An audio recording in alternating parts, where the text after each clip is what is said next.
Good afternoon, Robert Scribbler. It is October 1st, 2018. Thank you for joining me for another climate change and clean energy video blog. Now, for this segment, I am going to talk about what appears to be an ongoing trend that is transitioning the equatorial Pacific into an El Nino-like state, or an El Nino state, for this fall and winter, or at least a trend that appears to be building in that direction. According to the National Oceanic and Atmospheric Administration, there is a 50 to 55% chance of an El Nino developing this fall, and a 65 to 70% chance of an El Nino developing by this winter. Now, why is this important? Well, El Nino has impacts on global weather patterns and global variability, but it also interacts with human-caused climate change in such a way that El Nino years tend to be peak temperature years due to the fact that the El Nino is at the peak of natural variability. However, what we are looking at, because of massive greenhouse gas emissions from human systems, in particular through fossil fuel burning, is an upward scale of global temperatures in which the El Nino-La Nina cycle moves in a sine wave type pattern, but along an elevator or escalator type track, where you tend to get peak temperature years globally during El Nino years. Temperatures globally back off a little bit as the Pacific Ocean surface cools during La Nina by about 0.1 or 0.2 degrees on an annual basis. And then you have the previous global temperature records challenged or exceeded as El Nino conditions reemerge. So it's important to keep track of El Nino because it gives us an idea of when the next step up might be as far as global temperatures are concerned, despite the fact that what we're looking at overall is an ongoing trend of temperature increases. I'm going to talk a little bit more about temperature at the end of this blog, but I just wanted to give you a little bit of a precursor. I'd like to pull this mention from Bob Henson from earlier today, who is noting that for the first time since early 2016, the Nino 4, 3.4, and 3 regions are all at least 0.5 degrees Celsius above average, which is a sign that the system is trying to swing into El Nino territory. And as a very astute observation here by Bob Henson from Weather Underground, I'd just like to take some of these points further.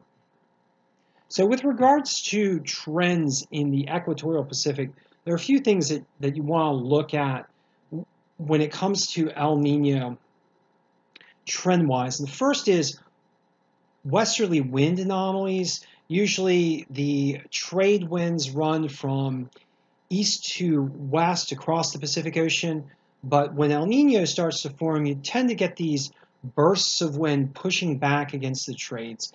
And what this does is it creates a downwelling wave of warm water. It sequesters warm water in the Pacific Ocean, and that downwelling wave moves across the Pacific Ocean beneath the surface and begins to resurface, dumping that heat into the eastern equatorial Pacific, creating a band of surface waters along the surface of the Pacific Ocean that are warmer than normal and bleeding that heat out into the atmosphere, which has a big impact on global weather patterns. So looking at this low-level wind anomaly map provided by NOAA, what we see in this red box here are a number of westerly wind bursts in association with a climate oscillation called the Madden-Julian oscillation. And these westerly wind bursts are one indicator of an oncoming El Nino. It's showing that the atmosphere is coupling with the ocean and providing an impetus for El Nino formation by providing those westerly winds. The other thing that we like to look at is the strength of subsurface temperature anomalies. I'm going to try and run this model for you. These are called Kelvin waves based on their temperature anomaly pattern.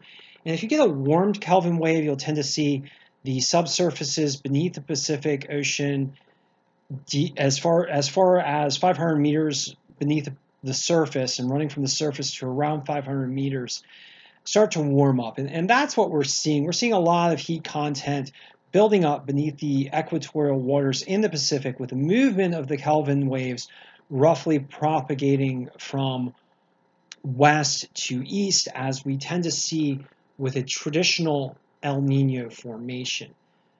Recent tendency has been for warm Kelvin waves to propagate. And I just want to show you another graph showing subsea surface temperature anomalies and upper ocean heat anomalies. And the dotted lines here show warm Kelvin waves. And we've had 1, 2, now 3 warm Kelvin waves since February of 2018. So it does look like the Pacific Ocean is really trying to produce an El Nino through these warm Kelvin waves. These warm Kelvin waves that we're seeing now aren't as intense and aren't as strong as the ones we saw during the 2016 El Nino event, which could well be termed a super El Nino.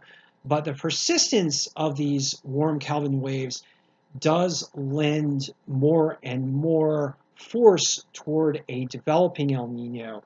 So, and we see that now. We see a lot of warmer than normal waters building up in the upper ocean levels of the Pacific Ocean and moving from west to east, propagating toward the east and trying to emerge in the eastern Pacific. And that's what we tend to see during El Ninos, is these waters in this box here in the eastern equatorial Pacific start to really warm up. What we're seeing now is some sea surface temperature anomalies in the range of 3.5 degrees Celsius above average, 2 to 3 to up to about 3.5 degrees Celsius above average. We're going to want to keep a look at this zone to see if these continue to heat up, which would be another indicator of El Nino formation. Overall, the Pacific is very warm, so any El Nino trends going to have to stand out against a background of a very hot Pacific Ocean. So we've got about 2 minutes left, so I want to go back to temperature and talk about the overall global temperature trend. Since the 19th century, global temperatures have risen by about 1 to 1.2 degrees Celsius above pre-industrial averages. This is driven by primarily fossil fuel burning and the accumulation of greenhouse gases such as carbon dioxide primarily, but other greenhouse gases like methane and various chlorofluorocarbons and nitrous oxide compounds that add more heat trapping properties to the Earth's atmosphere. And over recent years, over the past, well, ever since 2015, we've seen temperatures really depart above even the early 2000s average and the post-1998 average, which was another super El Nino period. What we would expect if 2018 through 2019 saw an El Nino is that 2019 would tend to challenge the temperature record set in 2016, possibly exceeding it, but more likely simply challenging it and coming about to that level, maybe a little bit more. 2018 itself is likely to run in a range near the 2015 to 2017 averages. And it's worth pointing out that the winter of 2017 as well as the winter of 2018 featured weak La Niñas, which provided this natural variability-based cooling, a counter-trend cooling off the peak during 2016. Of course, the overall trend is up. You get the counter-trend cooling on a global basis during the La Niña years. And it appears that the global trend is moving toward El Nino and a challenge to 2016 records. Thank you for joining me, and I'll be chatting with you soon.